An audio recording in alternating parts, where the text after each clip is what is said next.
1 लाख जीवों का कत्ल, 30 साल तक खून से सने हाथ, जिसके नाम से गाय के बच्चे सहम जाते थे, वो आदमी मरने के बाद यमराज के सिंहासन के पास नहीं, सीधा भगवान विष्णु की गोद में जाकर बैठ गया। कैसे? सिर्फ पुरुषोत्तम मास के आखिरी 3 दिन में उसने ऐसा क्या कर दिया कि 84 लाख योनियों का पाप 3 सांसों में जल गया। ये कथा सुनने के बाद आप कहोगे, भगवान देर से सही पर मैंने तुझे पहचान लिया। पूरा सच जानने के लिए वीडियो स्किप मत करना, क्योंकि आखिरी 2 मिनट में मैं वो मंत्र बताऊंगी जो धर्मदास ने मरते समय बोला था। बात द्वापर के अंत की है। गोवर्धन दास गांव में धर्मदत्त नाम का कसाई रहता था। 6 फुट शरीर, भुजाएं लोहे की, सलाखों जैसी, आंखें हमेशा लाल जैसे अंदर आग जलती हो। रोज भोर के 4 बजे उठता, 1 कुंतल का छुरा पीठ पर लाद कर गौशाला जाता। गाय उसे देखते ही रंभाने लगती, मानो कह रही हो हमें बचा लो। पर धर्मदास हंसता, बोलता, तुम्हारी आवाज से मेरा छुरा और तेज होता है। कभी बछड़े को माँ के सामने काटता, कभी गर्भवती गाय को। कसाई का 1 रुपया भी दान नहीं, उल्टा साधुओं को देखकर कहता, तुम्हारा भगवान है कहाँ? है तो सामने आए। पत्नी शांता रोज समझाती, नाथ ये पाप है। धर्मदत्त लात मार कर कहता, चुप रह, नहीं तो तुझे भी काट दूंगा। गांव के लोग उसके साय से भी दूर भागते। बच्चे कहते, वो देखो यमराज का भाई जा रहा है। पर विधि का विधान देखो, जिस हाथ से 1 लाख गले काटे, उसी हाथ से भगवान ने अपना धाम लिख दिया। कैसे? आगे सुनो। उस साल अधिक मास लगा, उसे पुरुषोत्तम मास कहते हैं। खुद श्री कृष्ण ने इस महीने को अपना नाम दिया था, क्योंकि इस मास में कमजोर सबसे बलवान बन जाता है। गोवर्धन ने 2 कोस दूर नारद मुनि ने भागवत कथा शुरू की। 27 दिन बीत गए। 28वें दिन कथा सबसे खास थी। नारद जी बीड़ा बजाकर बोले, सुनो गोप गोपियों, 12 महीने 6 ऋतुएं, 24 एकादशी, सबका राजा है पुरुषोत्तम मास। इसमें गंगा स्नान, 100 अश्वमेघ यज्ञ, इसमें दीपदान, 1000 दीपदान कार्तिक में। और सुनो, अगर कोई कसाई, चंडाल, महापापी भी इस मास के अंतिम 3 दिन में अन्न जल हिंसा छोड़कर हे पुरुषोत्तम कह दे, तो विष्णु जी खुद गरुड़ भेजकर उसे ले जाते हैं। क्योंकि पुरुषोत्तम मास में भगवान पाप नहीं गिनते, पछतावा गिनते हैं। उसी समय धर्मदत्त वहां से गुजर रहा था। कंधे पर मरी हुई बकरी लदी थी। नारद जी के शब्द 3 दिन में मुक्ति उसके कान में पिघले शीशे की तरह पड़े। वो रुका, 2 मिनट सुना, फिर थूक कर बोला, अंधविश्वास। मैं 3 दिन में 1000 गाय काट दूंगा। देखता हूँ तेरा पुरुषोत्तम कैसे रोकता है। पर कहते हैं ना, भगवान के घर ढेर है, अंधेर नहीं। धर्मदास के मन में पहली बार डर नाम का बीज पड़ चुका था। रात को धर्मदास सोया, अपना सपना आया। शमशान है, 1 लाख गाय बकरी बैल लाइन में खड़े हैं, सबके गले कटे हुए हैं, खून बह रहा है। सबसे आगे एक सफ़ेद गाय आई, बोली, धर्मदास मुझे पहचाना? मैं गंगा हूँ। तूने मेरे बछड़े को मेरे सामने काटा था, आज मैं तुझे लेने आई हूँ। धर्मदत्त चिल्लाकर उठा, पूरा शरीर पसीने से भीगा था। छुरा हाथ में लिया, पर हाथ काँप रहे थे। पहली बार जीव हत्या से घिन आई। सुबह 4 बजे, 30 साल में पहली बार वो बिना हत्या के उठा। पत्नी शांता चौंक गई। धर्मदास बोला, आज से छुरा बंद। 3 दिन देखता हूँ तेरा पुरुषोत्तम क्या करता है। पूरा दिन भूखा रहा, शाम को सिर्फ यमुना जल पिया। रात को छत पर लेटकर तारे गिनते गिनते बोल पड़ा, हे पुरुषोत्तम है या नहीं। दूसरे दिन मथुरा का सबसे बड़ा सेठ कंसाराम आया। बोला, धर्मदत्त यज्ञ है, 1000 गाय चाहिए। गाय के 200 कुल 2 लाख कैश अभी देता हूँ। 2 लाख। धर्मदास की आंखें चमक उठी। 30 साल में इतना पैसा एक साथ नहीं देखा था। छुरा उठाया, पर तभी आंगन में बंधी बूढ़ी गाय ने उसकी तरफ देखा। गाय से आंसू गिरा। धर्मदत्त को रात वाला सपना याद आ गया। उसने छोरा फेंका और सेठ को धक्का दे दिया। भाग यहाँ से, मेरा पुरुषोत्तम से सौदा चल रहा है। सेठ गाली देकर चला गया। घर में अन्न का दाना नहीं, बच्चे रोए, बाबा भूख लगी है। धर्मदत्त ने बच्चों को छाती से लगाया। पहली बार आंख गीली हुई। बोला, बेटा एक दिन और, अगर पुरुषोत्तम है तो भूखा नहीं रहेगा। रात को उसने 108 बार बोला, हे पुरुषोत्तम, मैं हारा नहीं, बस तुझे देखना चाहता हूँ। तीसरा दिन पुरुषोत्तम मास का आखिरी दिन था। धर्मदास का शरीर टूट चुका था। 72 घंटे से अन्न नहीं, नींद नहीं, आंखें अंदर धंस गई। दोपहर को पड़ोसी आया। अरे मूर्ख, व्रत के चक्कर में मरेगा क्या, ले पूड़ी खा ले। धर्मदत्त ने मुंह फेर लिया, मेरा व्रत पुरुषोत्तम का है, स्वाद का नहीं। आधी रात, अमावस्या की काली रात, धर्मदत्त घसीटते हुए यमुना किनारे पहुंचा। शरीर ने जवाब दे दिया। वो रेत पर गिर पड़ा। आसमान में एक तारा भी नहीं। धर्मदत्त ने आखिरी सांस खींचकर चिल्लाई, इतनी जोर से कि यमुना का पानी कांप गया, हे पुरुषोत्तम, 1 लाख जीव मारे पर तेरे 3 दिन नहीं मारे। मेरी भूख को तप मान ले, मेरे आंसू को गंगा जल मान ले, और मैं आ रहा हूँ। तू है तो सामने आ, नहीं तो मेरी लाश को नरक में गाड़ दे। और उसी पल बादल गरजे, बिना बिजली चमकी। धर्मदत्त की बंद आंखों के सामने पीतांबर वाला मुस्कुराता चेहरा आया। आवाज आई, आ गया धर्मदत्त, मैं तेरा पुरुषोत्तम, तू जीत गया। धर्मदत्त के होठ हिले। पुरुषोत्तम और प्राण निकल गए। हाथ में तुलसी का सूखा पत्ता था। सुबह गांव वाले ने लाश देखी। पापी मर गया कहकर थूकने लगे। उधर यमलोक में जश्न था। यमदूत बोले, यमराज, 1 लाख हत्या करने वाला पापी आज आया है, कड़ाह गर्म करो। चित्रगुप्त ने बही खोली। 84,000 पन्ने खून से लाल। यमराज ने हुक्म दिया, पकड़ो इसे, 84 लाख साल तक तड़पाओ। तभी यमलोक के द्वार पर शंख चक्र गदा की रोशनी हुई। 4 विष्णु दूत आए। उनके तेज देखकर यमदूत के हाथ से बेड़ी गिर गई। विष्णु दूत गरजे, खबरदार यमराज, इस जीव को हाथ लगाया तो विष्णु जी का कोप झेलना पड़ेगा। यमराज चौंके, क्यों, ये तो महापापी है। विष्णु दूत ने वही पलटी। आखिरी पन्ने पर सोने के अक्षर में लिखा था, पुरुषोत्तम मास 3 दिन का, अन्न हिंसा, जल त्याग, मरते समय नाम पुरुषोत्तम, फल बैकुंठवास अविचल। यमराज सन्न रह गया। बोले, पर इसके 1 लाख पाप। विष्णु दूत हंसे। पुरुषोत्तम मास की आग में पाप नहीं, पाप की जड़ जल जाती है। ये 3 दिन का व्रत 100 यश्वमेघ से बड़ा है। तभी आकाश मार्ग से गरुड़ उतरा। उस पर शेष नाग की सैया पर भगवान विष्णु खुद आए। उन्होंने धर्मदत्त की आत्मा को गोद में उठाया। बोले, बेटा, तूने 30 साल मेरा नाम नहीं लिया, पर मैंने तेरे 3 दिन गिन लिए। जो मेरे पुरुषोत्तम मास में भूखा सोता है, वो मेरी गोद में जागता है।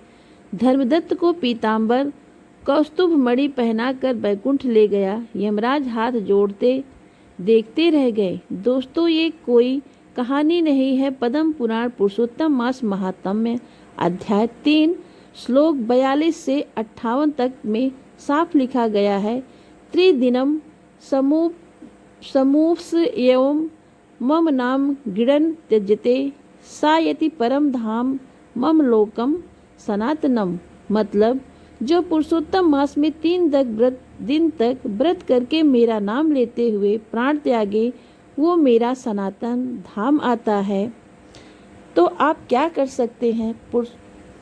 तो बोलो दोस्तों, अगर 1 लाख हत्यारा 3 दिन में बैकुंठ जा सकता है तो तुम्हारी हमारी क्या औकात? भगवान को तुम्हारा पास्ट नहीं, उन्हें तुम्हारा अभी चाहिए। पुरुषोत्तम मास का 1 दिन भी खाली मत जाने दो। जिसको लगता है कि मैं बहुत पापी हूँ, वो कमेंट में मैं भी धर्मदत्त लिख दे। शर्माना मत। जिस दिन तुमने मान लिया कि तुम पापी हो, उस दिन पुरुषोत्तम तुम्हें अपना लेगा। वीडियो को 3 लोगों को शेयर करना, क्योंकि धर्मदत्त ने 3 दिन दिए थे। तुम 3 शेयर कर दो, किसी का जीवन बदल जाएगा।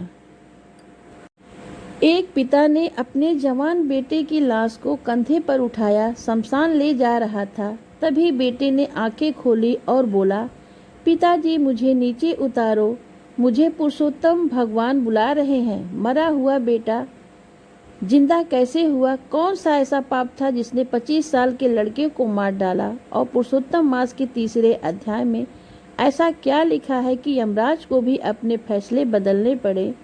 अगर आपके घर में भी कोई बीमार है, अगर आप संतान के लिए तड़प रहे हो, तो ये कथा आपकी आखिरी उम्मीद है। स्किप मत करना, क्योंकि 45वें मिनट में वो गुप्त मंत्र बताऊंगा जो वेद मित्र ने बोला था। उज्जैन नगरी में वेद मित्र नाम का ब्राह्मण रहता था। चारों वेद कंठस्थ, 18 पुराण ज्ञाता राजा विक्रमादित्य भी उसके पैर छूते थे। पर वेद मित्र दुखी था। 60 साल की उम्र में एक बेटा हुआ, चंद्रशेखर। रूप में कामदेव, बुद्धि में बृहस्पति, पर घमंड हिमालय से ऊंचा। चंद्रशेखर कहता, पिताजी आपने वेद पढ़कर क्या पाया? मैं 16 साल में राजा का मंत्री बनूंगा, तप से नहीं तलवार से। वेद मित्र रोज समझाता, बेटा विद्या विनय देती है। अभिमान रावण को भी ले डूबा। पर चंद्रशेखर हंसता, रावण कमजोर था, मैं कलयुग का राजा बनूंगा। शिकार के शौक में उसने 100 गायें मार डाली। बोला, ब्राह्मण का बेटा हूँ, मुझे पाप नहीं लगेगा। वेद मित्र जब संध्या करता तो पैर से धक्का दे देता, बोलता, बुढ़ापे में क्या घंटी बजाते हो? महाकाल के मंदिर के सामने से निकलता तो थूक देता, कहता, पत्थर में भगवान नहीं होते। वेद मित्र रात रात भर रोता, हे पुरुषोत्तम मेरा बेटा बचा ले, वरना मेरा वंश डूब जाएगा। फिर आया पुरुषोत्तम मास। उज्जैन में उत्सव था। हर घर में ओम नमो भगवते वासुदेवाय गूंज रहा था। वेद मित्र ने बेटे से कहा, चंद्रशेखर 30 दिन के लिए शिकार, मांस, मदिरा छोड़ दे, मेरे साथ भगवान भागवत सुनने चल। ये महीना साधारण नहीं है, इसमें ना भी हाँ हो जाता है। चंद्रशेखर ने पिता को धक्का दे दिया, तुम्हारा पुरुषोत्तम बूढ़ा हो गया है, मैं जवान हूँ, मुझे जंगल जाना है। वो घोड़े पर बैठकर जंगल चला गया। वहाँ उसे एक काली गाय दिखी। तीर धनुष पर चढ़ाया। जैसे ही तीर छोड़ा, आसमान से बिजली गिरी। तीर पलटकर चंद्रशेखर की छाती में धंस गया। पिताजी कहते हुए घोड़े से गिरा और प्राण निकल गए। खबर उज्जैन पहुंची। वेद मित्र भागा भागा जंगल आया, बेटी की लाश गोद में ली। 25 साल का जवान बेटा आंखें खुली की खुली रह गई। वेद मित्र दहाड़ मारकर रोया, हे पुरुषोत्तम ये क्या कर दिया? मेरा घमंड तोड़ना था तो मुझे मार देता, मेरे बेटे को क्यों? तभी आकाशवाणी हुई, वेद मित्र तेरा बेटा अपने कर्मों से मरा है। गौ हत्या, गुरु अपमान, शिव निंदा तीनों ब्रह्म हत्या के बराबर है। अब इसे यमराज ले जाएंगे। वेद मित्र ने लाश कंधे पर उठाई, शमशान घाट की तरफ चल पड़ा। पूरा उज्जैन देख रहा था। लोग बोले, देखो ज्ञानी का घमंडी बेटा कैसे मरा। शमशान पहुंचा, चिता सजाई। जैसे ही आग लगाने वेद मित्र को नारद जी के शब्द याद आए, पुरुषोत्तम मास में अगर पिता सच्चे आंसू से बेटे के लिए प्राण मांग ले तो विधि का विधान भी बदल जाता है। वेद मित्र ने चिता बुझा दी, बेटे का सिर गोद में रखा, आसमान की तरफ देखकर गरजा, हे पुरुषोत्तम भगवान, मैं वेद मित्र 60 साल तक तेरे वेद पढ़े, आज वेद रखता हूँ तेरे चरणों में। मेरा बेटा पापी है माना, पर मैं पिता हूँ, पिता का धर्म है बेटे को बचाना। आज पुरुषोत्तम मास का 19वां दिन है। मैं प्रण करता हूँ जब तक मेरा बेटा जिंदा नहीं होगा, अन्न जल नहीं लूँगा। मेरे 60 साल के जब तब दान का पुण्य इसके नाम कर दिया जाए। अगर तू इसे जिंदा नहीं करेगा तो मैं भी इसी चिता में जल जाऊंगा, फिर देखना तेरे वेद कौन पढ़ेगा। ये बोलकर वेद मित्र ने आंखें बंद कर ली। ओम नमो भगवते पुरुषोत्तमाय बोलता रहा। 1 घंटा, 2 घंटा, 3 घंटा, 5 घंटा लगातार इसी प्रकार से ओम नमो भगवते पुरुषोत्तमाय। तभी चिता पर लेटा चंद्रशेखर हिला। उसने आंखें खोली, उठकर बैठ गया। बोला, पिताजी मैं कहाँ हूँ? मुझे लगा यमराज यमदूत मुझे ले जा रहे थे। फिर एक पीताम्बर वाले ने कहा, तेरे पिता ने तुझे खरीद लिया है, जा अब नया जीवन जी। वेद मित्र बेटे से लिपट कर फूट फूट कर रोया। पूरा शमशान पुरुषोत्तम भगवान की जय जयकार से गूंज उठा। उधर यमलोक में बवाल मचा था। यमराज चिल्लाए, ये क्या अनर्थ है? चंद्रशेखर के पाप का गट्ठर तो हिमालय से भारी है, इसे किसने जिंदा किया? चित्रगुप्त डरते डरते बोले, महाराज ऊपर से आर्डर आया पुरुषोत्तम भगवान का। तभी गरुड़ पर विष्णु जी प्रकट हुए। यमराज हाथ जोड़कर खड़े हो गए। भगवान बोले, यमराज तुम धर्म के राजा हो, पर पुरुषोत्तम मास में मैं कृपा का राजा हूँ। पुरुषोत्तम मास में अगर पिता बेटे के लिए निर्जला व्रत करे तो वह 100 यज्ञ के बराबर है। वेद मित्र ने 5 घंटे में 60 साल का पुण्य दांव पर लगा दिया। मरते समय चंद्रशेखर के कान में पुरुषोत्तम शब्द पड़ा था, अंत मति सो गति। इस मास में मैं हिसाब नहीं दिल देखता हूँ। वेद मित्र का दिल फट गया था, इसलिए चंद्रशेखर को 100 साल की नई उम्र दे रहा हूँ, पर शर्त है अब ये गौ सेवा, गुरु सेवा, शिव सेवा करेगा। यमराज बोला, जो आज्ञा प्रभु। पुरुषोत्तम मास में आपका कानून चलता है। जिंदा होने के बाद चंद्रशेखर पूरा बदल गया। 100 गाय खरीदकर गौशाला बनाई, खुद गोबर उठाता, गाय का पैर दबाता। पिता वेद मित्र के पैर रोज सुबह शाम धोकर पीता। बोला, पिताजी आपने मुझे खरीदा है, अब मैं आपका दास हूँ। महाकाल मंदिर में 12 साल तक झाड़ू लगाई। बोला, जिस शिव को गाली दी उसी के चरणों में पड़ा रहूंगा। 60 साल बाद जब वेद मित्र मरा तो चंद्रशेखर ने कहा, पिताजी आपने मुझे एक जीवन दिया, मैं आपको 7 जीवन तक नहीं भूलूंगा। कहते हैं चंद्रशेखर 125 साल जिया। मरने के बाद वो भी बैकुंठ गया, जहाँ पिता बेटे दोनों पुरुषोत्तम के पार्षद बनकर रहते हैं। तो दोस्तों, इस कथा से 3 सीख मिलती है। अगर बेटा बेटी गलत रास्ते पर हो तो पुरुषोत्तम मास में उसके नाम से 3 दिन निर्जला व्रत रखो। ओम नमो भगवते पुरुषोत्तमाय। पुत्री पुत्र पुत्री रक्ष रक्ष 108 बार बोलो। वेद मित्र की तरह संकल्प लो। घर में कोई मरणासन हो तो उसके सिराहने तुलसी रखकर पुरुषोत्तम भगवान का नाम सुनाओ। अंत समय का नाम 100 दवा के बराबर है। जिसके पिता नाराज हो वो पुरुषोत्तम मास में पिता के पैर छूकर माफी मांग लो तो चंद्रशेखर की तरह जीवन बदल जाएगा। गुप्त मंत्र जो वेद मित्र ने बोला था, ओम नमो भगवते पुरुषोत्तमाय मम पुत्र पुत्रीम जीवम जियो जीवे, इसे 11 बार बोलकर पानी पिला दो। तो दोस्तों समझ गए ना, पुरुषोत्तम मास में पिता की हाय और पिता की दुआ दोनों ब्रह्मास्त्र हैं। अगर वीडियो ने दिल छू लिया हो तो 2 काम करना, कमेंट में लिखना, हे पुरुषोत्तम मेरे बच्चों की रक्षा करना। जिसने लिखा समझो वेद मित्र ने उसके बच्चों के लिए प्रार्थना कर दी। इस वीडियो को उस माँ बाप को भेजना जो संतान के दुख से रो रहे हैं। हो सकता है तुम्हारा एक शेयर किसी चंद्रशेखर जिंदा कर दे। एक सेठ जिसके पास 9 करोड़ की तिजोरी थी, पर मरने के बाद यमराज बोले इसकी कीमत कौड़ी भर भी नहीं।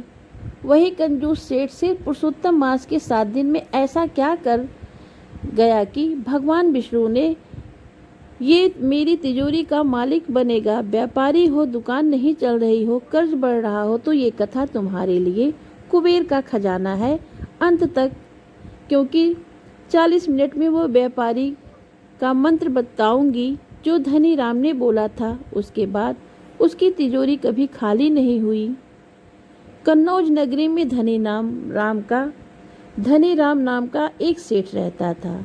कपड़े का व्यापार, 9 गद्दी, 18 मुनीम, 100 नौकर, पर दिन लोहे का। नियम था दान 0 रुपए, भिखारी आए तो कुत्ते छोड़ देना, ब्याज 50% गरीब की झोपड़ी तक गिरवा लेता था। मंदिर जाने से भगवान टाइम बेस्ट है, बोलता, मंदिर जाने से धंधा कौन देखेगा, लक्ष्मी कर्म देखती है, कर्मकांड नहीं। पत्नी सावित्री रोज कहती, स्वामी कुछ पुण्य कर लो, पैसा साथ नहीं आएगा। धनी राम हंसता, तू चुप रह, पुण्य से पेट नहीं भरता, 9 करोड़ बैंक में है, यही मेरा बैकुंठ है। एक दिन दोपहर में दुकान में बैठा था, बाहर 104 सेल्सियस बुखार था। एक साधु आया, बोला, बेटा 3 दिन से भूखा हूँ, एक रोटी दे दे। पुरुषोत्तम मास है। धनी राम ने थूक दिया, भाग यहाँ से। पुरुषोत्तम मेरे पास नहीं चलते, यहाँ सिर्फ कैश चलता है। साधु मुस्कुराया, सेठ याद रखना, जिस तिजोरी का को तू बैकुंठ कहता है वही तेरा नर्क बनेगी। इतना कहकर चला गया। उसी दिन से धनी राम का बुरा वक्त शुरू। पुरुषोत्तम मास का पहला हफ्ता था। गोदाम में आग लग गई, 2 करोड़ का माल स्वाहा। धनी राम बोला, इंश्योरेंस है। इंश्योरेंस कंपनी भाग गई, पता चला फर्जी था। सबसे बड़ा ग्राहक 5 करोड़ का माल लेकर दुबई भाग गया, पेमेंट 0। इनकम टैक्स भी रेड, 9 करोड़ की तिजोरी सील। 18 मुनीम चोरी करके भाग गए, दुकान पर ताला। पत्नी सावित्री को लकवा मार गया, बोली नहीं निकल रही। धनी राम सड़क पर आ गया, कुर्ता फटा, पैर में छाले। 9 करोड़ का मालिक, भीख मांगने की नौबत।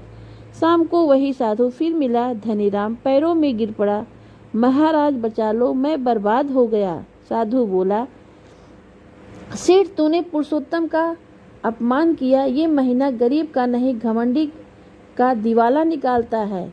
अभी भी 23 दिन बाकी हैं, अगर माफी मांग ले तो शायद। धनी राम चिल्लाया, क्या करूं, कैसे माफी मांगूं? साधु, 7 दिन, सिर्फ 7 दिन, दुकान बंद, झूठ बंद, हर ग्राहक को राम मानकर सामान तौल, जो प्रॉफिट हो उसका आधा दान, और दिन में 108 बार ओम नमो भगवते पुरुषोत्तमाय कर। धनी राम ने उसी वक्त तिजोरी की चाबी यमुना में फेंक दी, बोला, आज से मेरा सेठ पुरुषोत्तम है। फटी बोरी बिछाकर बैठा। एक ग्राहक आया, 10 रुपए का कपड़ा 5 रुपए में दे दिया। शाम को 50 रुपए बेचे, 25 रुपए का आटा दाल गरीब में बांट दिया। रात को भूखा सोया पर पुरुषोत्तम जपता रहा। तीसरा दिन बोला, सेठ,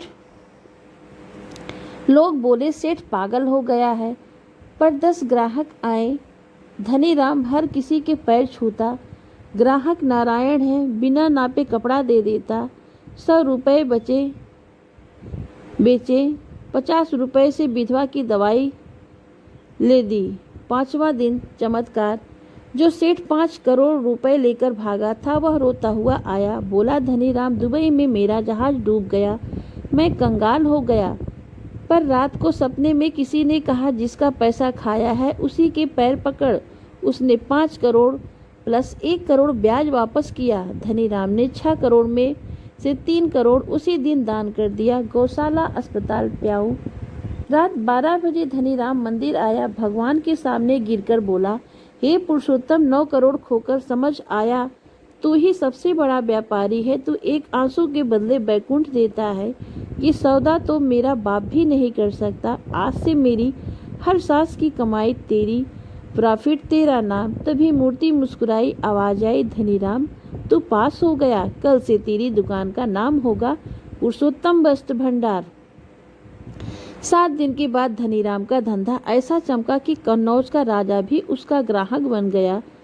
पर अब वो सेठ नहीं, सेवक था। दुकान पर बोर्ड लगा दिया, यहाँ माल बिकता है, मन नहीं, प्रॉफिट आधा आपका, आधा नारायण का। 30 साल तक उसने 100 गौशाला, 50 पाठशाला, 200 दुकान बनवाए। मरते समय 90 साल का था। आखिरी शब्द था, हे पुरुषोत्तम, तेरा खाता क्लियर है ना? यमदूत लेने आए, बही खाता खोला। 60 साल तक पाप ही पाप, पर आखिरी 30 साल हर पन्ना सोने का। यमराज बोले, इसे स्वर्ग ले जाओ। तभी विष्णुदूत आए, रुको, इसका स्वर्ग में काम नहीं, इसने पुरुषोत्तम मास में घाटे का सौदा करके मोक्ष का प्रॉफिट कमाया है। भगवान विष्णु खुद आए, बोले, धनी राम, तूने 9 करोड़ गवाकर 9 निधि पा ली है। आज से तू मेरा खजांची है। बैकुंठ की तिजोरी की चाबी तेरे पास। और धनी राम को लक्ष्मी जी के साथ स्थान मिला। व्यापारी ने कुबेर का बॉक्स बन गया। दोस्तों, अगर धंधा मंदा है, कर्ज है, ग्राहक नहीं आ रहे तो पुरुषोत्तम मास में 3 काम करो। 7 दिन दुकान पर हर ग्राहक को आओ नारायण बोलकर बुलाओ। तोल में डंडी मत मारो। पुरुषोत्तम मास में 1 ईमानदारी 100 ग्राहक के बराबर है। 7 दिन प्रॉफिट गिनो, उसका 50% उसी दिन दान कर दो। गाय गरीब, गंगा। धनी राम का 6 करोड़ 12 करोड़ बन गया। व्यापार मंत्र। दुकान खोलते ही 11 बार बोलो ओम नमो भगवते पुरुषोत्तमाय व्यापारम वर्धये वर्धये। ये वही मंत्र है जो धनी राम ने बोला था। याद रखना, पुरुषोत्तम मास में भगवान घाटा सह लेते हैं पर घमंड नहीं। तो व्यापारियों बोलो, 9 करोड़ का घमंड बड़ा था या पुरुषोत्तम मास का नाम बड़ा? अगर कथा ने हिम्मत दी हो तो कमेंट में मेरा सेठ पुरुषोत्तम लिख दो। जिसने लिखा उसकी दुकान की बिक्री मैं नहीं खुद पुरुषोत्तम बढ़ाएंगे। और ये वीडियो उस दोस्त को भेजो जिसकी दुकान एकदम से बंद हो गई है। हो सकता है उसका धनीराम मोमेंट आज ही आ जाए। एक बार अधिक मास लगा। अवंती में संत नामदेव कथा कह रहे थे।